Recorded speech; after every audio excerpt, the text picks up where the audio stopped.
حضرت انسان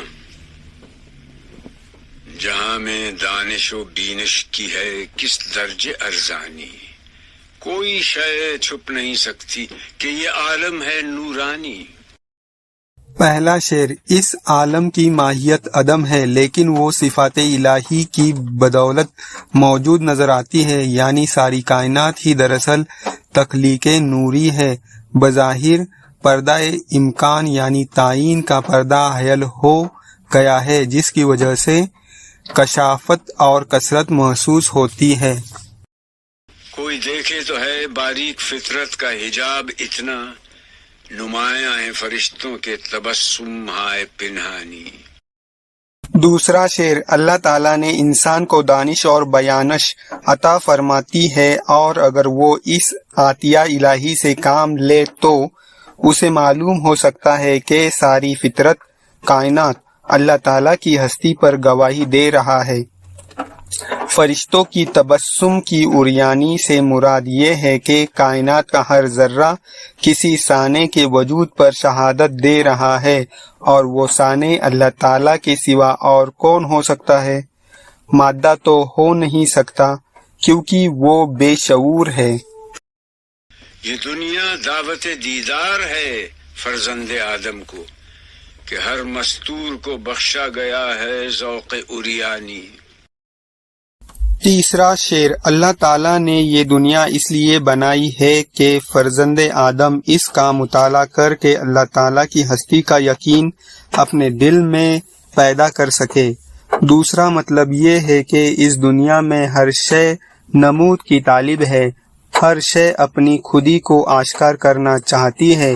اگر انسان اس حقیقت سے آگاہ ہو جائے یا اس حقیقت کا مشاہدہ کرے تو اسے اللہ تعالیٰ کی ہستی پر یقین حاصل ہو جائے گا کہ واقعی پش پردہ وہ رب العالمین موجود ہے جو ہر شے کی ربوبیت کر رہا ہے، یعنی اس کو مصنوعات میں صانع کی جھلک نظر آ سکتی ہے۔ یہ معنی ہے دعوت دیدار کے، یعنی مصنوع کی ہستی صانع کی وجود پر شاہد ہے۔ نوٹ: کسی زمانے میں ایک دانشور تھا جسے زعم تھا کہ وہ ہر چیز کا علم رکھتا ہے۔ ایک دن وہ ایک گاؤں گیا، چوپال میں کچھ لوگ بیٹھے ہوئے تھے، وہ ان سے مصروف گفتگو ہو گئی۔ چلتے چلتے مذہب کے موضوع پر پہنچ گئے۔ اس دانشور نے کہا، میرے دوستو، کیا تم سامنے کھڑے پہاڑ کو دیکھتے ہو؟ لوگوں نے کہا، کیوں نہیں؟ اس نے کہا، وہ جو اس کے پہلو میں دریا بہہ رہا ہے وہ بھی تمہیں دکھائی دیتا ہے؟ انہوں نے کہا، ہاں وہ بھی دکھائی دیتا ہے، اس لیے کہ دونوں موجود ہے۔ تو کیا تمہیں خدا بھی دکھائی دیتا ہے؟ سارے دیہاتی یہ سوال سن کر چپ ہو گئے۔ وہ ایک دوسرے کی طرف دیکھنے لگے۔ پھر ایک نے کہا، خدا تو بلا شبہ ہمیں دکھائی نہیں دیتا۔ دانشور نے کہا، وہ تمہیں اس لیے دکھائی نہیں دیتا کہ وہ موجود نہیں ہے، اگر وہ موجود ہوتا تو تمہیں ضرور دکھائی دیتا۔ جس طرح پہاڑ اور دریا کو دیکھ سکتے ہو اسی طرح اسے بھی دیکھتے۔ سارے دیہاتیوں میں سے ایک بوڑھا اٹھ کر دانشور کے قریب آیا اور دانشور کی طرف اشارہ کر کے دیہاتیوں سے پوچھنے لگا، دوستو، کیا تم اس دانشور کو دیکھ سکتے ہو؟ دیہاتیوں نے کہا، کیوں نہیں، ہم اسے دیکھ سکتے ہیں۔ بوڑھے نے کہا، تم اسے دیکھ سکتے ہو اس لیے کہ وہ تمہارے سامنے بیٹھا ہوا ہے۔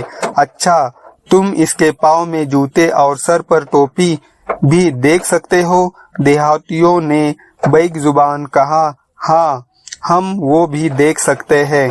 بوڑھے نے کہا کہ ٹھیک ہے، تم اس کے جوتے اور اس کی ٹوپی کو دیکھ سکتے ہو کہ جوتے اس کے پاؤں میں پہن رکھے ہیں اور ٹوپی اس کے سر پر ہے، لیکن بتاؤ کہ کیا تم اس کا دماغ بھی دیکھ سکتے ہو؟ دیہاتیوں نے کہا، نہیں، وہ نہیں دیکھ سکتے۔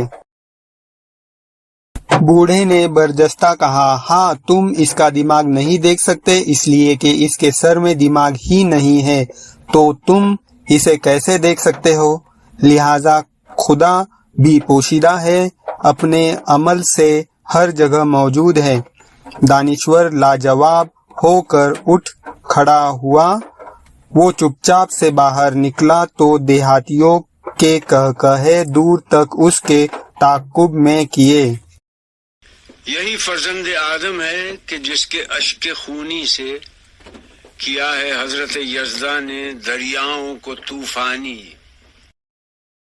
چوتھا شعر، انسان کو اللہ تعالیٰ نے عشق کا جذبہ عطا کیا ہے اور اس جذبے کی بدولت وہ کائنات میں انقلاب برپا کر سکتا ہے۔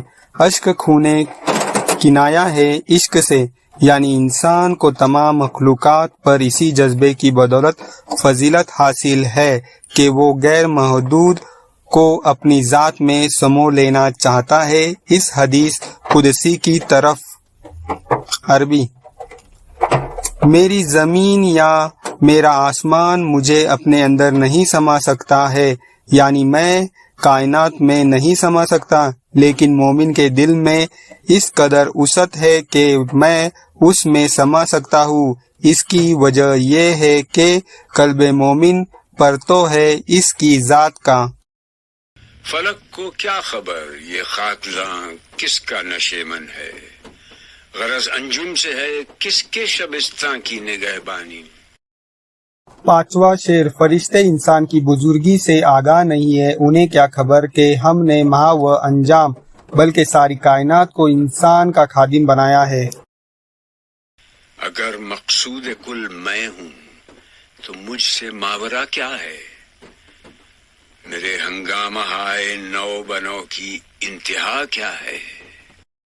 چھٹا شعر، انسان مقصود کل ہے، یعنی ساری کائنات کا سردار ہے اور ساری کائنات اس کی خدمت کے لیے بنائی گئی ہے، اور انسان سے ماورا یعنی اس سے بالاتر اور کوئی ہستی اس کائنات میں نہیں ہے، اور جذبہ عشق چونکہ غیر فانی ہے اس لیے انسان کے ہنگامے بائے نو بنو کی کوئی انتہا نہیں ہے، یعنی اس کی روحانی ترقی کی کوئی حد نہیں ہے۔ خرد مندوں سے کیا پوچھوں کہ میری ابتدا کیا ہے، کہ میں اس فکر میں رہتا ہوں میری انتہا کیا ہے۔